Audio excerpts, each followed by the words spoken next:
Ya, Bapak Ibu boleh baca dulu ayat-ayatnya, itu ayat untuk kita. Ya, kita baca sama-sama ya. 2, 3.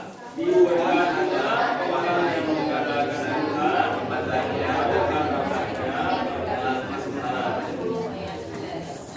Ya, kita buka rotinya. Nah, Bapak Ibu begini. Iki ambilise kok iki. Ya, yang kita lakukan begini Bapak Ibu. Ini yang kita kerjakan ini seperti apa yang Yesus mau yang kita kerjakan ini untuk mengingat akan kematiannya. Nah, kalau kita mengingat akan kematiannya itu begini. Kita ini sudah dibayar lunas gitu ya. Tidak ada yang sanggup membayar dosa kita. Wes dosamu mbek dosaku ki akeh pol. Itu mau dibayar dengan apapun juga tidak bisa. Nah, sampai Bapa mengutus Yesus anaknya untuk membayar, untuk menebus dosanya supaya apa? Untuk apa? Untuk kita ini diselamatkan. Gitu. Jadi ini satu peristiwa yang sangat-sangat penting di dalam kekristenan kita. Ya, saudara boleh jadi orang Kristen, saudara boleh nakalan, tapi kalau saudara tidak mengingat akan kematian Yesus di kayu salib, semua yang kita lakukan sia-sia. Satu. Yang kedua begini, kalau kita mengerjakan ini, yang pertama tadi saya sampaikan bahwa ini mengingat betapa pengorbanan Tuhan yang luar biasa bagi kita. Ya. Yang kedua begini. Yang kedua adalah yang setiap kali kita melakukan ini, kita persiapkan hidup kita supaya kita menerima manfaatnya. Amin. Jadi kalau saudara dan saya cuma dapat ini aja, itu yang kalau kita hanya lakukan rutinitas, tidak dapat apa-apa. Kemarin saya di pusat untuk gede, waktu ini gue gede ya. Kemarin saya udah minta sempat sini Cik Susi, mestinya sana tinggal ngambil gitu, karena Cik Tuti bikin banyak gitu. Tapi aku lagi ngomong, gue gede ya, warak lagi sepok gitu. Tapi saya mau kasih tahu yang kita lakukan ini kalau saudara cuma rutinitas, kau nggak dapat apa-apa. Nanti ya. Jadi kalau kita lakukan ini dengan pengertian yang jelas, terus dua aja lah. Sing gampang tadi bagiannya Pak Petrus sama Pak Nono. Ya, yang dua saja. Yang pertama kita mengingat bahwa pengorbanan Tuhan itu sungguh besar. Terus tidak mungkin terbayar dosa kita. Nah, dia mati di kayu salib. Kita mengingat yang kita makan ini, kita mengingat tubuh Yesus yang tercabik-cabik gitu. Ya, yang rupanya tidak seperti manusia, kita mencatat seperti itu. Nah, kalau kita minum anggur ini seperti seumpama darah Yesus yang tercurah untuk siapa? Untuk saudara dan untuk saya. Nah, ini satu yang mesti kita ingat. Yang kedua, kalau kita mengerjakan ini, kita kerjakan ini dengan kesungguhan hati, karena ini manfaatnya luar biasa. Amin. Kok bisa menikmati kalau sakit? Hari ini minta sembuh dengan apa yang kita lakukan. Karena ini punya kuasa. Begitu. Kalau sudah lagi susah, lagi sedih apapun juga, minta Tuhan, setelah aku mengerjakan ini semua, hidupku berbeda. Gitu. Jadi kita menikmati manfaat ini karena apa? Kita tidak sekedar mengerjakan ini cuma sekedar aja. Enggak. Ya. Yuk kita bagi berdiri sama-sama. Ya, kita mau lakukan ini dengan pengertian yang mari angkat roti lebih tinggi di atas kepala kita. Tuhan Roh Kudus, beri kami pengertian. Engkau yang sanggup menolong kami untuk memberi kami pengertian supaya kami paham. Yang kami kerjakan ini bukan rutinitas. Yang kami kerjakan ini satu kesungguhan. Yang kami lakukan yang pertama, kami mengingat kematian-Mu, ya. Penebusan-Mu, ya. Kami melihat, mengingat tubuh-Mu tercabik-cabik, Tuhan. Sebab itu kami mau nikmati tubuh-Mu ini, Tuhan. Kami mau berkata, Engkau di dalam kami, kami di dalam Engkau. Ayo makan sama-sama di dalam nama Yesus.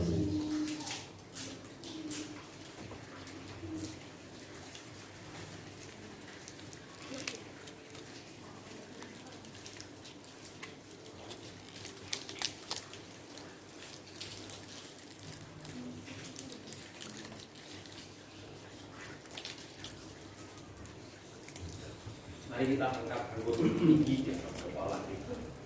Ini adalah darah Yesus yang tercurah untuk menebus setiap dosa kami, setiap kesalahan kami yang tidak pernah bisa terbayar.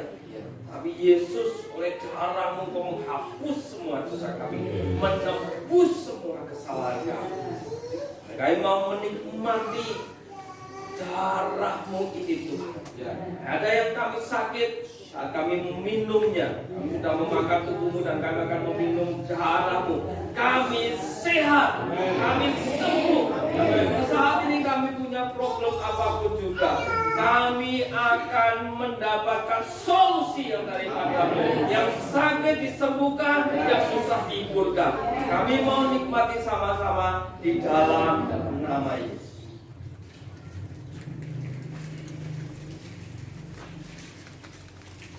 Terima kasih Tuhan Yesus. Terima kasih. Terima kasih. Mari angkat kedua tangan kita. Kita bersyukur kepada Dia. Terima kasih Tuhan. Terima kasih. Terima kasih untuk tubuh dan darah. Terima kasih untuk pengorbanan di kayu salib luar biasa. Terima kasih. Terima kasih. Terima kasih. Hormat, pujian, kemuliaan bagi Engkau dan kami ucapkan terima kasih di dalam nama Yesus. Amin. Amin. Silakan duduk. Ibu, ya, Bapak Ibu, setiap kita tahu, kita meyakini bahwa ada saatnya nanti kita pasti akan berpulang ke rumah Bapa di surga, betul? Ya, ini karangannya spesial, untuk berikut tak betul. Ini karangannya susah sebintang karyawan. Ini tak suka itu ya. Ya, setiap kita perhatikan. Aku nekot kan dulu toh. Ya, bukan. Aku baru follow ya. Ya, setiap kita nanti kekasih kita kemarin Pak Deler berpulang, gitu ya. Kemarin Bu Eni juga berpulang. Setiap kita nanti pasti akan maesongi juga, betul? Cuma tunggu waktunya aja besok. Dan percayalah kita ini ya, hidup ini nanti kita akan menunggu meninggal. Begitu. Nah, berapa waktu lalu ngobrol-ngobrol di gereja begitu dengan Pak Ani, Tuti, dengan Om Hir, gitu ya, ngobrol. Terus enak ini nih, gitu ya. Lagi khotbah harus mati enak. Kenapa? Karena orang ngerasa loro, gitu ya. Jadi tidak merasakan sakit sehingga kita ini kalau seperti ini terus tiba-tiba ini kalau tiba-tiba timbul mati itu kan enak, gitu ya. Nah, karena saat kita sakit itu mesti ngerepoti, betul? Makanya kan kita selalu ngomong begini. Nek iso besok tua iku mati ora loro kanan nek loro ngrepoti wong. Gitu ya.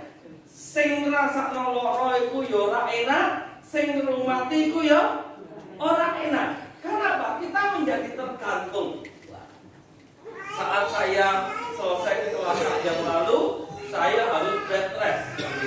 Ora apa-apa iki noni memang rapi ya dulu ya. Aku sholat bulan tenan. Ora usah sebenarnya juga ya. Nah, saat saya selesai sakit itu saya mesti bed rest sehingga saya tidak bisa apa-apa sehingga saya tergantung dengan istri saya. Nah, awakku ora enak, gerak loro, sampai bojoku bingung aku kudu piye ngono lho. Nah, bojoku kan ngomong, "Yuk go!" gitu kan. Nah, kenapa? Tergantung. Nah, kita ini kalau kita tergantung dengan orang itu tidak enak, bahkan kita yang digantungi orang itu tidak enak. Ya. Tapi kita ini punya Tuhan yang luar biasa. Hebatnya itu begini. Dia mau kita tergantung sama dia. Terus saya merenung begini.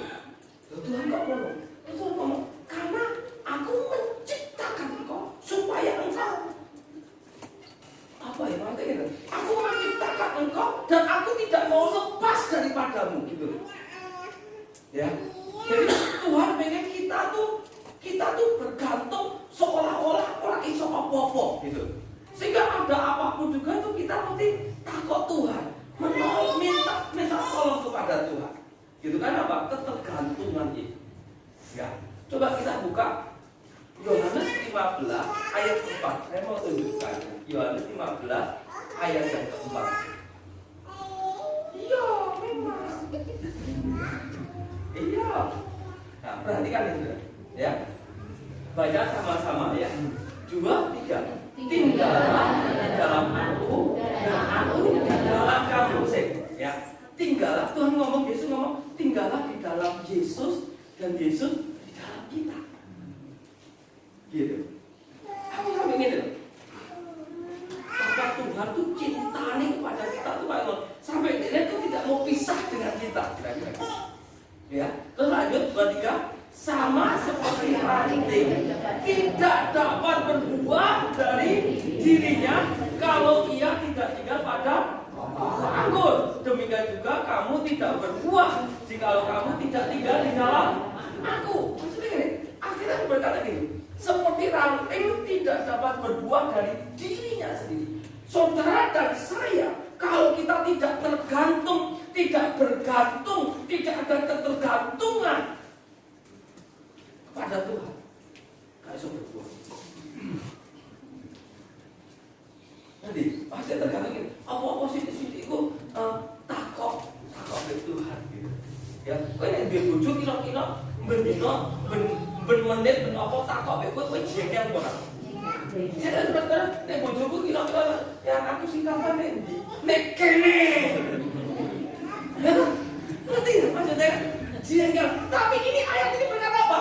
Kamu tinggal di dalam aku. Ngerti maksudnya? Loh, Tuhan tidak jengkel. Orang. Bahkan dia ngomong sama seperti ranting tidak dapat berbuah dari dirinya sendiri. Engkau tidak bisa berbuah, engkau tidak bisa hidup, engkau akan mati kalau kamu tidak tinggal di dalam aku. Tuhan yang ngomong. Yo kan nek ngomong ngene to, kira-kira ini bersyukur kita ngerti bahwa kita punya Tuhan. Harus pengen mikir toh, omah. Wah, jiat tenan. Duit Tuhan sayang nih kok ngono mungkin maksudnya. Wah, betapa. Wah, di masalah apapun juga, saudara percaya enggak kalau Tuhan itu bersama-sama dengan kita? Percaya kan? Berarti gue nek susah, nek rumah sakit kan gini, aku nek nunggu mami ke rumah sakit, masuk apa aku ngebel, mencet bel, tet, saudara langsung teko ora? Kurang tentu teko, beli BPJS, rewel lah itu, ya, udah kemudian, piye nek tante, berarti udah ke rumah sakit, piye nek tante, jengkel. Tapi Tuhan itu bersama dengan kita. Gue gak usah mengikat di ngomong Tuhan kayak gitu. Udah maksudnya? Halo, paham gak? Ya, jadi betapa Tuhan itu saking cintanya, dia tidak bisa jauh dari kita. Tuhan itu tidak pernah meninggalkan kita. Tuhan tidak pernah jauh dari kita. Bahkan kau berdosa pun, kue meninggalkan Tuhan pun. Bukan berarti orang bisa meninggalkan Tuhan. Bukan. Kau tidak akan pernah bisa meninggalkan Tuhan. Kenapa? Dia akan kejar kita. Jadi normalnya wajar ini. Kamu tidak akan pernah bisa meninggalkan Tuhan. Kue meninggalkan Tuhan mesti dikejar. Kue nek wajar, nek normal. Kecuali kita abnormal gitu. Kita normal kan apa? Tuhan di dalam kita, kita di dalam Tuhan. Berarti wow banget tuh. Amazing. Jadi maksudnya ya. Iki mudeng apa ora? Ngerti ya? Saya tak balik meneh ya. Terus kan, kalau ia tidak tinggal pada pokok anggur, demikian juga kamu tidak berbuah. tinggal di dalam aku. Kalau kita tidak nempel, bukan cuma nempel, bergantung be Tuhan. Kita sini-sini takut Tuhan, Tuhan aku mumet, Tuhan aku stres, Tuhan aku lorok. Tuhanku senang, aku akan memelukmu. Kira-kira betul. Tetapi kok orang kerasa, Tuhan itu roh. Engkau bisa merasakan di dalam rohmu. Kalau kau nggak sadar mulai malam ini kau sadar bahwa di dalam rohmu Tuhan itu ada. Jadi kau tak perlu di mana. Saya dibutuhkan apa? Paling ya. Kita pulang berpulang ke surga ya kau udah ketemu Tuhan. Paling mentok loh kita mati. Ya, itu pun juga Tuhan berkata apa? Jangan gelisah hatimu di rumah Bapakku. Dia, nek kono wis ora kaplek-kaplek iki omahe KPR iku. Lho, omahe kucing desone kene. Omahe nopen kene. Omahe Pak Bambang iku wis ono kaplek-kaplek. Maksudku ngene. Demikian cintanya Tuhan pada kita. Nanti saking cintanya dia sediakan semuanya supaya engkau tidak kerepotan, engkau tidak susah, engkau tidak sedih. Kenapa? Aku bersama dengan engkau.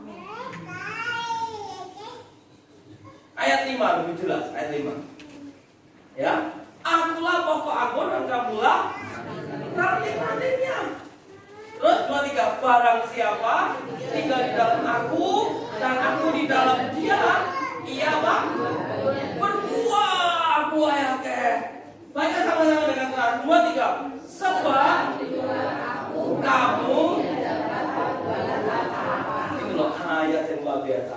Di luar Tuhan, kue karo aku kira iso apa.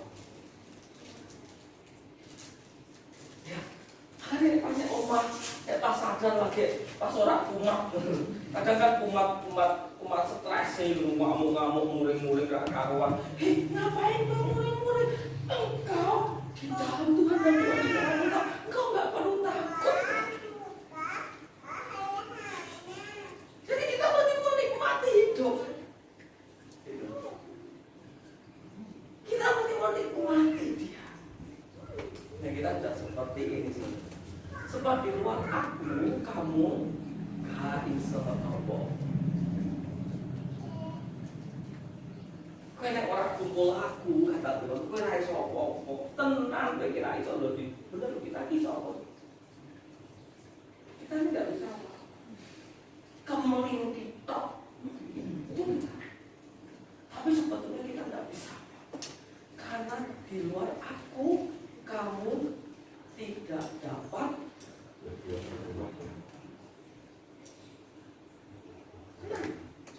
Makanya tergantung dan kita pokok. Memang Tuhan pengen kita tuh tergantung sama.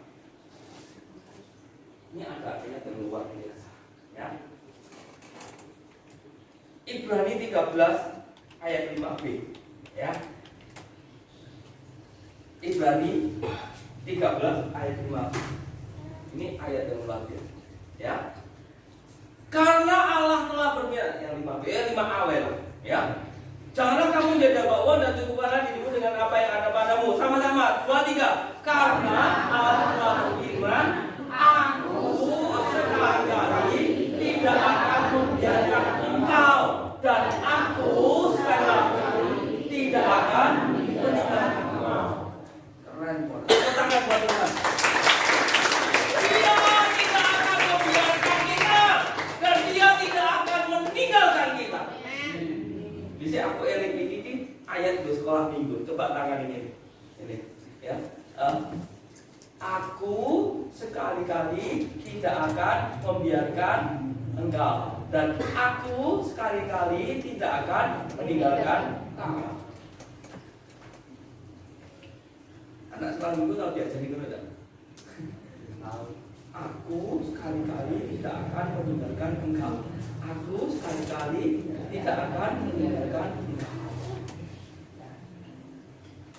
Piye? Sak, piye kan piye? Iki piye iki ngene Bapak. Ngene sampai Pak Tony Wah, awas gue. Ya, sekarang ini caranya ini. Aku sekali-kali tidak akan membiarkan. Oh, cocok ya, Mas ya. Nanti gini. Aku sekali-kali tidak akan membiarkan. Piye kuas? Menarik, saudara. Itu saking cintanya Tuhan ke diri. Ini saya PDKT, saya sono otak atau sing nom nek wis Stephen. Lebih banyak dulu. Stephen ngomong karo cewek, aku sekali-kali tidak akan membiarkan engkau. Iku gombal. Karena engkau pasti meninggalkan. Bahkan kita nih, aku akan meninggalkan istriku. Pak Bambang ditinggalkan istrinya. Bu Lele, orang tengok. Ya, itu apa? Manda ditinggalkan papai. Tapi Tuhan yang janji berkata, aku sekali-kali tidak akan membiarkan. Wah, kita tenang Pak Gombal. Pas kayak ini, baby aku harus main butuh ngomong nih. Gue resah ya. Gitu ya.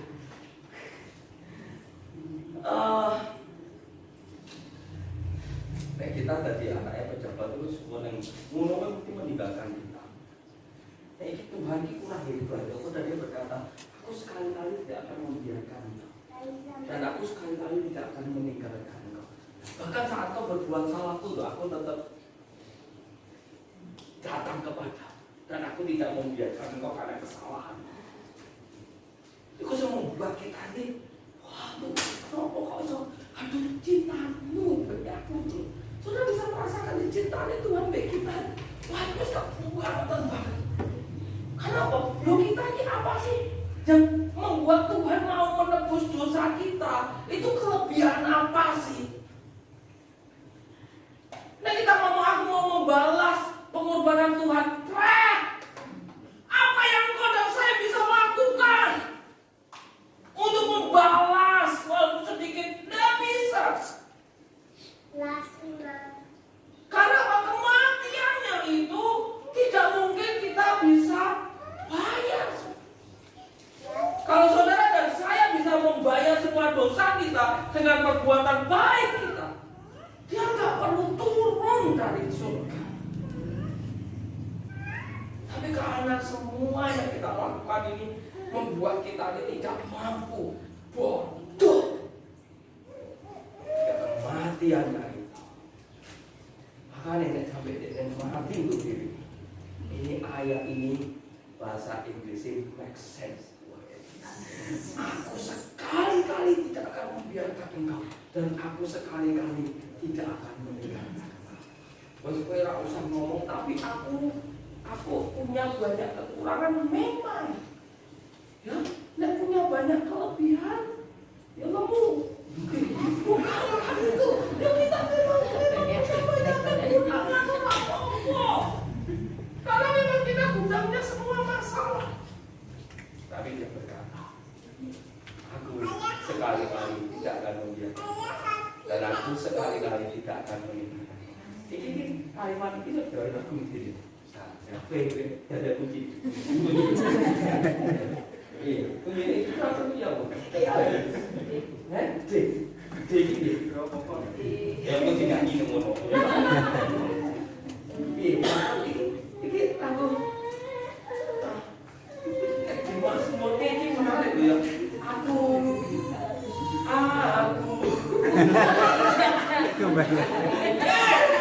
Ini ayat yang luar biasa.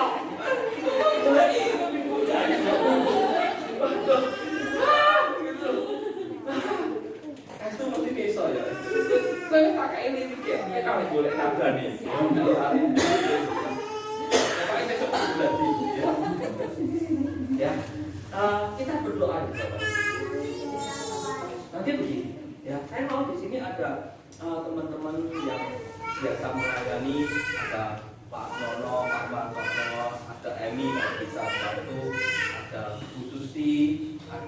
Bu Mega, ada Bu Wiwin, ada Bu Ivana, ada jenengmu tak sebut banter lu. Ya, Bu Ivana, Bu Andre, Pak Andre, ada itu. Nanti Bapak Ibu akan didoakan begini. Kita mau mendoakan begini. Kita mau meneguhkan teman-teman kita ini bahwa Tuhan tidak akan pernah meninggalkan kita. Karena Dia sendiri model. Aku sekali-kali tidak akan membiarkan engkau, dan aku sekali-kali tidak akan meninggalkan engkau. Artinya Dia tidak pernah meninggalkan, Dia tidak pernah membiarkan kita apapun kondisi. Jadi kita cuma minta terima pada Tuhan, aku mau. Terima kasih. Amin. Amin. Ya, jadi aku tadi langsung kasih. Ya, to Him be glory. Ayo, to Him be glory.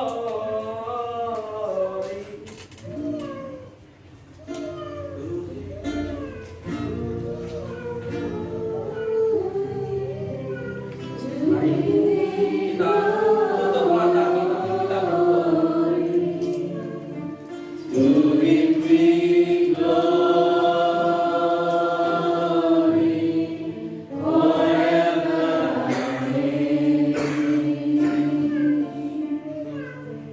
To Him be glory and to Him our peace. For of Him and through Him and to Him are all things. To Him be glory,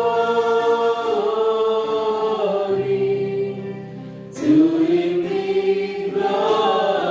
be glory forever.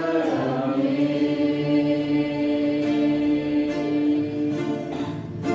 To Him be glory,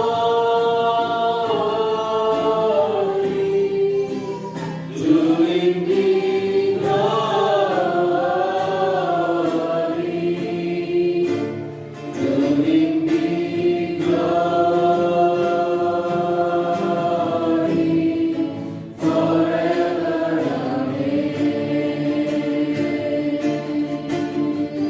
Biar Noven dan istri aja yang menyanyikan lagu ini.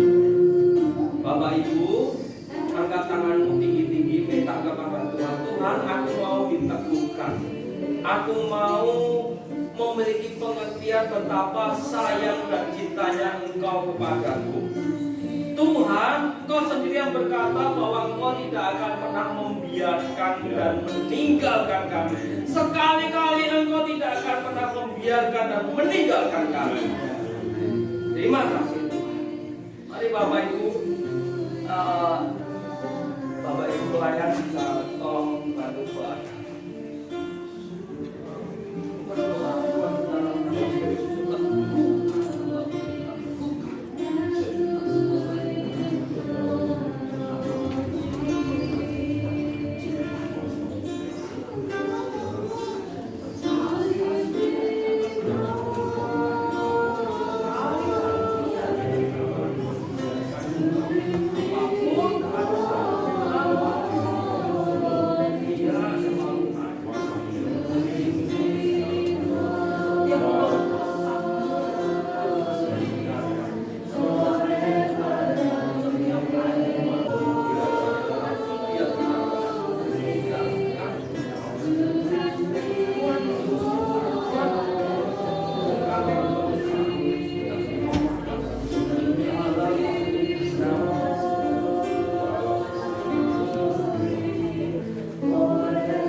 Ibu, kalau sudah didoakan, apakah ada yang belum didoakan? Angkat tangan.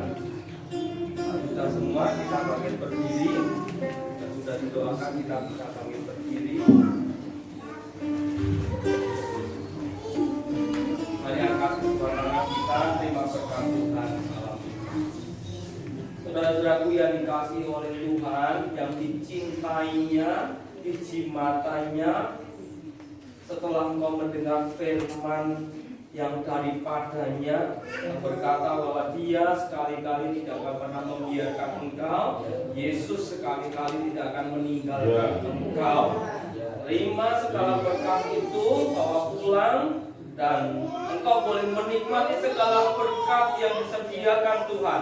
Damai sejahtera Allah turun atas hidupmu, dan kemanapun kau pergi, diberkatilah engkau. Keluargamu diberkati, sekelilingmu diberkati, dan nama Tuhan dipermuliakan.